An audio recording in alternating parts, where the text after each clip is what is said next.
అందరికీ నమస్కారం.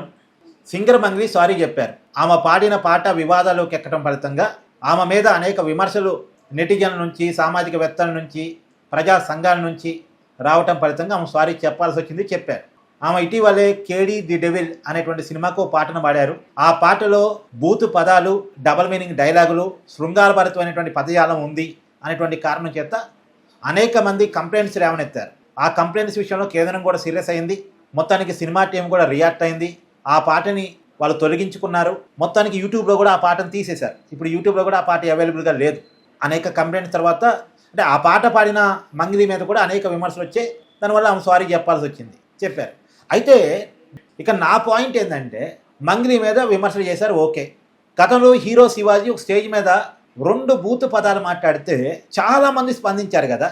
ప్రకాష్ రాజు, నాగబాబు, అనసూయ ఇలాంటి వాళ్ళు చాలామంది స్పందించారు కదా. మరి ఎందుకో మంగ్లీ పాడిన పాట మీద వీళ్ళంతా కామయ్యారు ఎందుకు? అంటే వీళ్ళంతా మంగ్లీ మీద ప్రేమతో ఆగిపోవటం కాదు. మంగ్లీ మీద ప్రేమ కాదు ఇక్కడ. ఒక సినిమా మీద కామెంట్ చేయడం ఇష్టం లేక ఎవరు మాట్లాడలేదు. సినిమా మీద కామెంట్ చేస్తే ఏమైంది? సినిమా అవకాశాలు దెబ్బతింటే వీళ్ళకి. అందుకని వీళ్ళు ఎవరూ మాట్లాడలేదు. అది బాలీవుడ్లో, టాలీవుడ్లో రకరకాల భాషల్లో రిలీజ్ అవుతున్న సినిమా మీద మన సినిమా వల్ల మాట్లాడకూడదు అనుకున్నట్టున్నారు, మాట్లాడలేదు. ఒక స్టేజ్ మీద శివాజీ 2 డైలాగులు కొడితేనే అందరూ స్పందించారే. మంగ్లీ పాడిన ఒక పాట మీద స్పందించడానికి ఏమైంది వీళ్ళకి?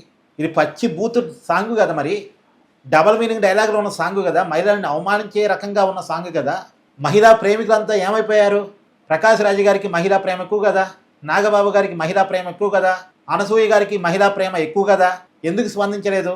అంటే హీరో శివాజీ ఒక్క వ్యక్తి కాబట్టి, చిన్నవాడు కాబట్టి, క్యారెక్టర్ ఆర్టిస్ట్గానే ఉన్నాడు కాబట్టి స్పందించారు. కానీ ఒక సినిమా మీద స్పందిస్తే సినిమా ఇండస్ట్రీ అట్టయిపోయింది, బాలీవుడ్ ఇండస్ట్రీ అట్టయిపోయింది.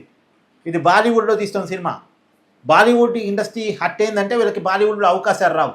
బాలీవుడ్లోనే కాదు, టాలీవుడ్లో కూడా వీళ్ళ అవకాశాల మీద ప్రభావం పడింది. అందుకని స్పందించడానికి భయపడ్డారు. అంటే వీళ్ళు ఎలా ఉంటారంటానికి ఇంకొక ఉదాహరణ కూడా చెప్తాను మీకు నేను. సరే అండి, మంగ్లీని వదిలేయండి, శివాజీని వదిలేయండి. వెంకటేష్, రానా వాళ్ళిద్దరూ కలిసి ఒక వెబ్ సిరీస్ తీశారు, మీకు గుర్తుంది కదా. ఆ వెబ్ సిరీస్ పేరు రానా నాయుడు అనుకుంటా. ఎంత బూతులతో ఉంటుందండి. డబల్ మీనింగ్ కాదు, డైరెక్ట్ బూతులే ఉంటాయి. మహిళలను అవమానించే రకంగా ఉంటాయి, శృంగార భరితమైన సన్నివేశాలు ఉంటాయి. మరి ఎందుకు దాని మీద ఎవరు స్పందించలేదు? ఎందుకు? ప్రకాష్ రాజ్ ఎందుకు స్పందించలేదు? అనసూయ ఎందుకు స్పందించలేదు? నాగబాబు ఎందుకు స్పందించలేదు? ఇంకా పెద్ద వాళ్ళు ఎందుకని మాట్లాడే ప్రయత్నం చేయలేదు? ఏమయ్యా వెంకటేష్, నీకేమొచ్చింది? నువ్వు ఫ్యామిలీ హీరో అనుకుంటామేమో. నువ్వు, నీ సోదరుడు అండ్ నీ తండ్రి కలిసి సినిమా ఇండస్ట్రీని అడ్డం పెట్టుకుని 1000 కోట్లు సంపాదించారు. డబ్బుకు తక్కువే ఉంది నీకు. అంత కక్కుర్తిపడి ఆ వెబ్ సిరీస్ తీయాల్సిన అవసరం నీకేంటి అసలు? అంత బూతులతో ఉన్న వెబ్ సిరీస్లో నువ్వు ఎట్ట నటించావు? బుద్ధుందా నీకని ఎవడూ మాట్లాడలేదు ఎందుకు? ఎందుకంటే వెంకటేష్తో పెట్టుకోవాలంటే భయం. పెద్దోళ్ళు కదా. వెంకటేష్తో ఏమన్నా అంటే సురేష్ గారికి కోపం వస్తుంది, రామానాయుడు కుటుంబానికి కోపం వస్తుంది. వాళ్ళ దగ్గర కోపం రావద్దు. అంటే చూడండి, పెద్దవాడికి ఒక న్యాయం, చిన్నవాడికి ఒక న్యాయం. మంగ్లీతో సారీ చెప్పించారు, శివాజీతో సారీ చెప్పించారు. మరి ఎందుకు వెంకటేష్తో సారీ చెప్పించారు? ఎందుకు రానాతో సారీ చెప్పించారు? కనీసం వాళ్ళు ఎప్పుడైనా రిలీజ్ అయ్యారా? ఇలాంటి వెబ్ సిరీస్లో మేము నటించడం తప్పు, ఆ రోజు తప్పు డెసిషన్ తీసుకున్నాం, దానికి మేము క్షమాపణ చెప్తున్నాం అని కనీసం ఎప్పుడైనా చెప్పారా? అంటే వాళ్ళతో క్షమాపణ ఎందుకు చెప్పించలేకపోతున్నాం? అంటే పెద్దవాడి విషయంలో రియాక్షన్ ఒకలాగా ఉంటుంది, చిన్నవాడి విషయంలో రియాక్షన్ మరోలాగా ఉంటుంది.